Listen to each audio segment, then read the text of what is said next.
नमस्ते दोस्तों, कैसे हैं आप सब। आज है हमारी रियल विमेन एम्पावरमेंट सीरीज़ का एपिसोड 4। और अब तक अगर आपने 3 जो एपिसोड्स अपलोड हो चुके हैं वो नहीं देखे हैं तो प्लेलिस्ट को मैं लिंक कर दूंगी यहाँ भी और डिस्क्रिप्शन बॉक्स में भी, आप जाके चेकआउट कर सकते हो। इस सीरीज़ में हम मोस्टली विमेन के उन पेन पॉइंट्स को उठा रहे हैं जो उनको हर रोज़ तोड़ रहे हैं।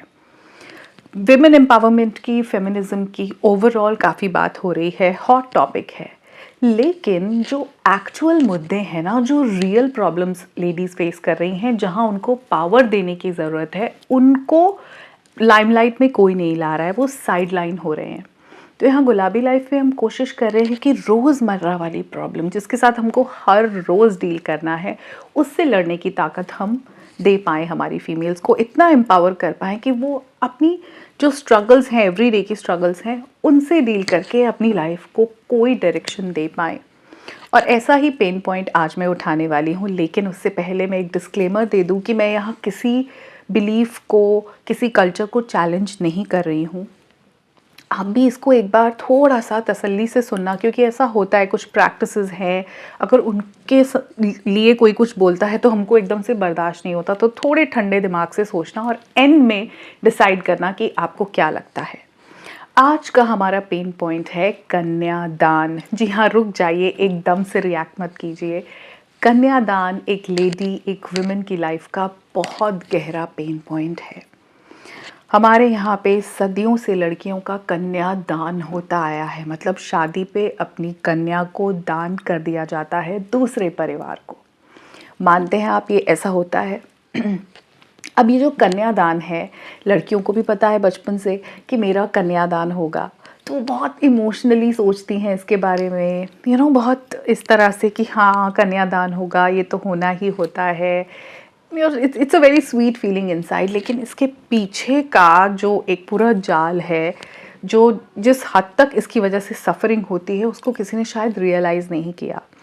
मैं इस बारे में बहुत पहले से सोचती थी कि ये कन्यादान, ये डाउरी, मैं बहुत यंग एज से इन इश्यूज़ के अगेंस्ट बोलना चाहती हूँ, लेकिन सुनता कौन है। अपने ही घर वाले चुप करा देते कि इतनी बड़ी बड़ी बातें मत करो।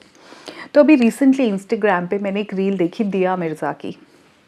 उसमें उन्होंने बताया कि उनके नाना की 4-5 बेटियां थी, तो उन्होंने उस वक्त बोला था कि हम कन्यादान नहीं करेंगे अपनी लड़कियों का। उन्होंने स्टैंड लिया था, तो हमारे घर में कन्यादान नहीं होता। और उन्होंने बोला कि कोई सामान थोड़ी है लड़की, जो एग्जैक्टली मैं सोचती थी। तो जैसे होता है ना, आपके थॉट्स को कोई और एज इट इज़ बोल रहा है, तो बड़ी हिम्मत मिलती है कि मैं भी उसको खुल के आके बोलूँ। तब मैंने डिसाइड किया कि नहीं, इस बारे में अब मैं बोल सकती हूँ। जब दिया मिर्ज़ा बोल रही हैं तो फिर मैं तो कह सकती हूँ, मतलब मैं तो हूँ ही क्या। तो मुझे लगा कि चलो इसके बारे में फाइनली अब मैं बात करती हूँ। लड़कियाँ सामान की तरह ही हो गई ना, जब उनको दान कर दिया गया किसी और को। हम अपना कोई सामान ही तो दान करते हैं, तो पाल पोस के, बड़ी करके, काम करने लायक बना के हमने वो लड़की उनको दान दे दी। अब जब हम कोई चीज़ किसी को दान दे देते हैं, तो ये तो फिर उसकी मर्ज़ी है कि वो उन्हें कैसे भी यूज़ करे, उसको कैसे भी ट्रीट करे, इज़्ज़त दे नहीं दे, है कि नहीं। मतलब दान का तो ऐसे है ना, दान हम किसी को दे देते हैं तो फिर भूल जाते हैं, कहते हैं दान करके भूल जाओ। और वही मोस्टली पेरेंट्स करते भी हैं कि दान किया और भूल गए। क्योंकि जब आप आके अपने पेरेंट्स को बोलते हो कि तकलीफ़ हो रही है, रिस्पेक्ट नहीं है, बहुत गाली गलौच होता है, ताने मारे जाते हैं, हस्बैंड से कोई इंपॉर्टेंस नहीं है, कोई वैल्यू नहीं है, तो वो आपको क्या कहते हैं कि बेटा देखो, ये तो तुम्हारी किस्मत है, हमने तो शादी करनी थी, कर दी, अब तो तुम्हारी किस्मत है। हमने भी यही सब सहा था। लड़कियां आके जब घर पे बताती है ना, हाथ उठाया जाता है, पति मारते हैं उनको, तो भी माँ बाप यही कहते हैं कि बेटा ये तो तेरी किस्मत थी, वो दान कर दिया है, वो हम सामान अब वापस नहीं लेते। दान दी हुई चीज़ थोड़ी कोई वापस लेता है।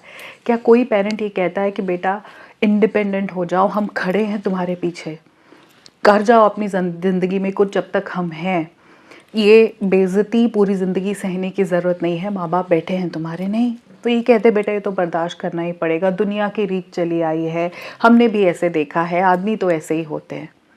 कोई सपोर्ट नहीं करता, क्योंकि वो दान दी हुई चीज़ है।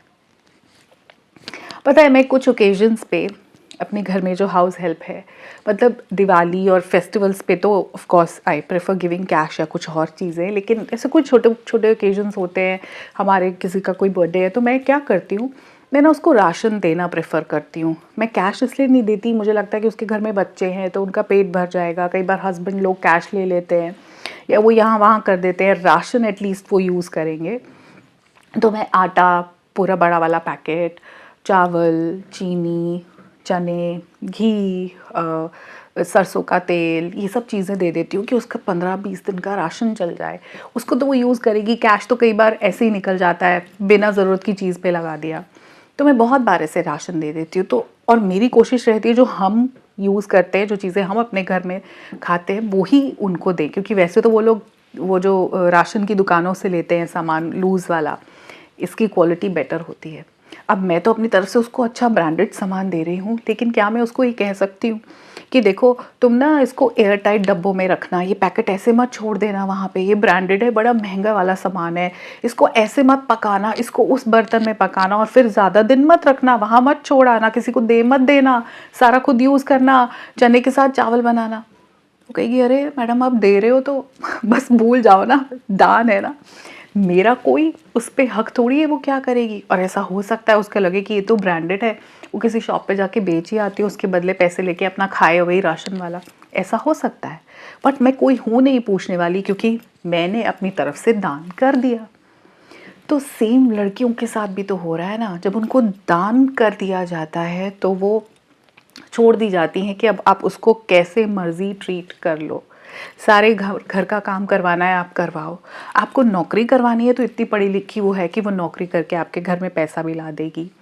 आपको अगर उसको थोड़ा सा ताने वाने मारने हैं, बुरी तरह ट्रीट करना है, डिसरिस्पेक्ट करना है, ऐसे किसी घर के छोटे से कमरे में फेंकना है, फेंक दो, हमें कोई मतलब नहीं। अब वो दान है।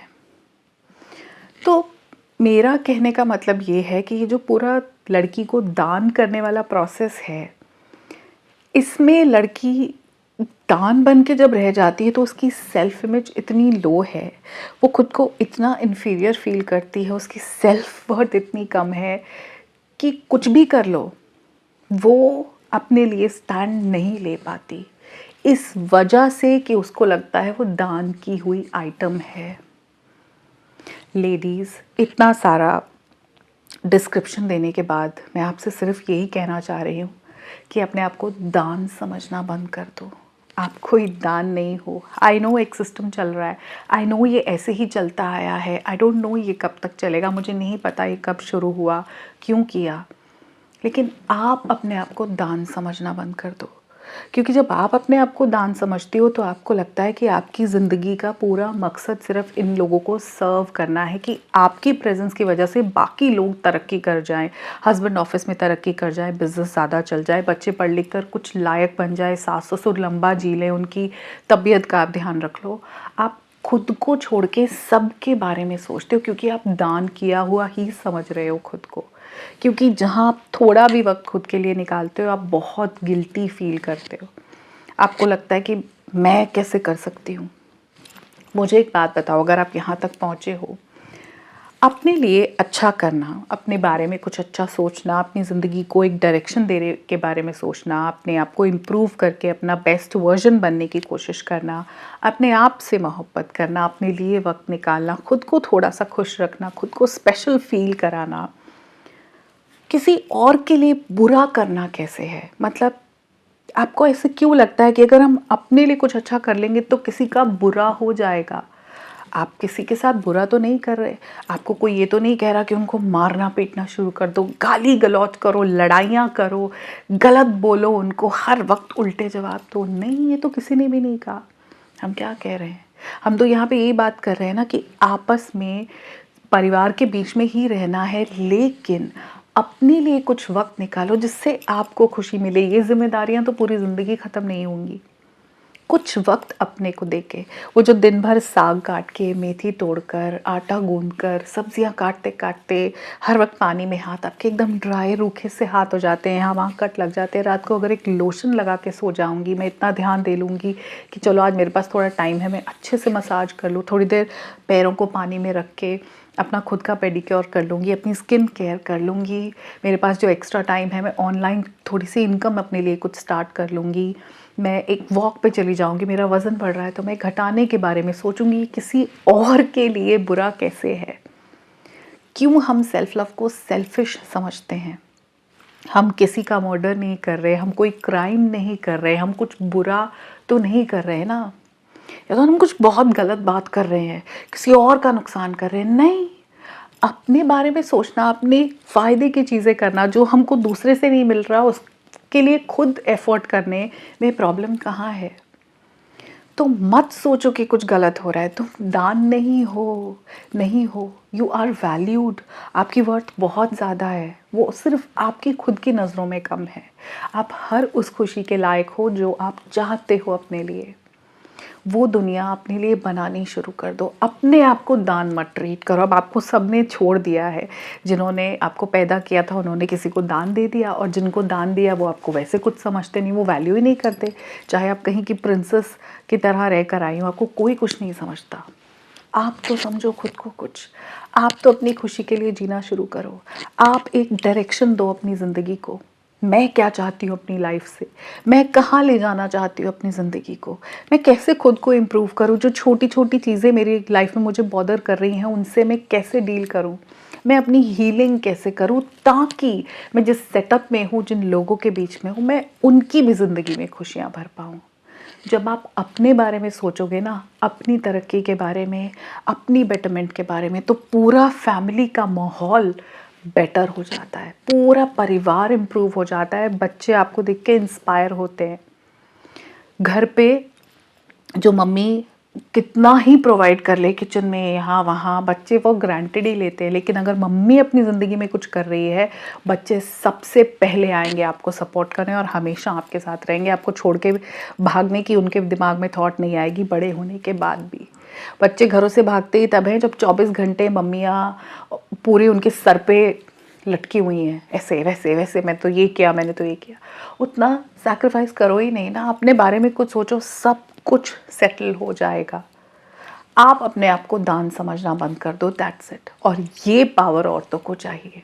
हम ये सिस्टम नहीं बदल सकते कन्यादान वाला, लेकिन हम इतना स्टैंड ले सकते हैं दिया मिर्ज़ा के नाना की तरह कि अपनी बेटियों को हम कल को किसी को दान नहीं देंगे। हम इतना अपनी बेटियों के लिए स्टैंड ले सकते हैं कि वो ऐसे कोई सामान नहीं है कि हम अपने घर से निकाल के किसी को दे देंगे। वी वैल्यू आवर डॉटर्स, और हम उनको भी ये बताएंगे कि वो दान नहीं है बेटा, अगर किसी ने गलत ट्रीट किया तो ये घर तुम्हारा है, हम तुम्हारे हैं, रास्ते तुम्हारे लिए खुले हैं, हम तुम्हारी बैक हमेशा पे खड़े हुए हैं, तुमको जो करना है अपनी ज़िंदगी में हम हैं तुम्हारे साथ। ऑफ कोर्स सही गलत हमको बताना है उन्हें, वी आर देयर। ये फैसला हम कर सकते हैं। और दूसरा, खुद को दान समझना बंद कर सकते हैं, अपनी वैल्यू कर सकते हैं, अपने लिए कुछ करना गलत नहीं है ये समझ सकते हैं। अब आप में से कितने लोग, कितनी लेडीज़ ये मानती हैं कि वो दान नहीं है, और वो अब से अपने आप को दान ट्रीट नहीं करेंगी। जो एक्सचेंज होना तो हो गया, अब आप एक इंडिविजुअल हो, फुल ग्रोन इंडिविजुअल, जो अपने लिए सही गलत चुन सकता है, अपनी लाइफ को एक ऐसी शेप दे सकते हो जो खुशियों से भरी हो, जिसमें आपके लिए रिस्पेक्ट हो, आपकी वैल्यू की जाती हो, और आपको संतुष्टि मिलती हो। इस पे काम करना शुरू करेंगे, यही रियल वुमेन एम्पावरमेंट है, ये पावर चाहिए एक लेडी को। आपको भी क्या लगता है कि एक पेन पॉइंट है? अगर अग्री करते हो तो एक कमेंट तो आपकी तरफ से बनता है। मैं बहुत जल्द मिलूंगी आपसे अपने अगले एपिसोड में। तब तक अपना ध्यान रखिए और ख़ुद से बहुत ज़्यादा प्यार करते रहिए। नमस्कार।